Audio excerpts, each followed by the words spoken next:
What's up, guys? We are jumping into my first ever tips and tricks video to get MOABs on kill confirmed or domination. This works for either one.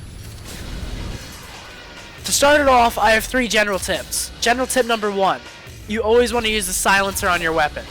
Whenever people in public matches see a red dot on the minimap, they're going to automatically run to it, making it way easier for you to get shot in the back, ruining your MOAB streak. General tip number 2, dead silence is not necessary. I know a lot of pros will tell you, yeah, you need to use dead silence. People will sound whore you with their headsets, but people really don't have that many headsets in public matches unless you come across a select few. So, with all the gunfire and everything, they're not going to be able to hear your footsteps. So, why use dead silence when it's really inactive? General tip number 3, always stick to the outside of every map. Running on the inside of the map is okay every once in a while, but it's greatly increasing your chance of getting killed or shot in the back. And that's really annoying whenever you can't help the way that you die. Like, if you die in a gunfight, you're pissed off, but it's not the end of the world. But if you get shot in the back, that just makes me rage. I don't know about you guys. But now let's get into the dome tips. Dome tip number 1. The enemy team is always going to be bunched up together. They're either going to be outside the big hole in the bottom bunker near the middle tank and the 2 side Humvees there. They're always bunched up there.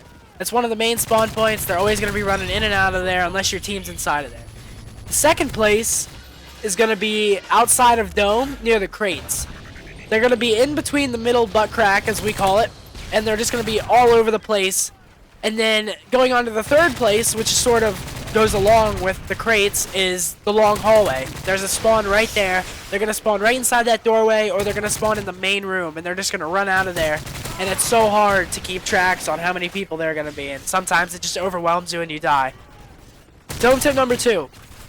Spawn trapping is so effective on this map. If you sit at the middle sidewalk looking at the loading dock exit, you're going to get so many easy and free kills, and that's really the easiest way to get MOABs, right? Get the easy and free kills, and then just clutch up on the harder gunfights. So that's one of the great places that you can sit.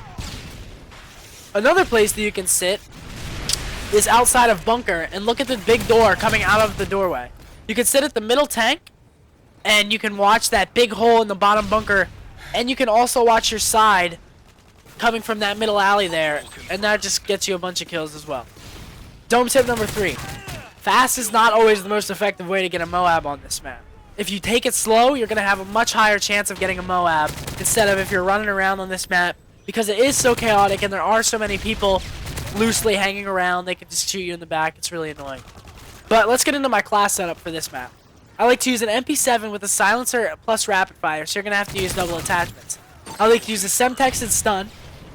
For perk 1, I like to have sleight of hand. For perk 2, I like to have hardline. And for perk 3, I like to have steady aim. I always use specialists whenever I'm going for MOABs. It's really so much easier. It's what you really should be using if you want to get MOABs. I mean, you can get them with assault, but it's a lot harder just because you're overlapping kills with your kill streaks. But for specialists, I like to use quick draw in slot 1, assassin in slot 2, and marksman in slot 3. But I hope you guys enjoyed this gameplay, and I'm going to be doing a series on this, depending on how fast I get the gameplay, really. If I get gameplay quick, I'll be doing a commentary almost every night, posting it the next day. And I hope you guys enjoyed this video. Like and subscribe, please, and thank you very much.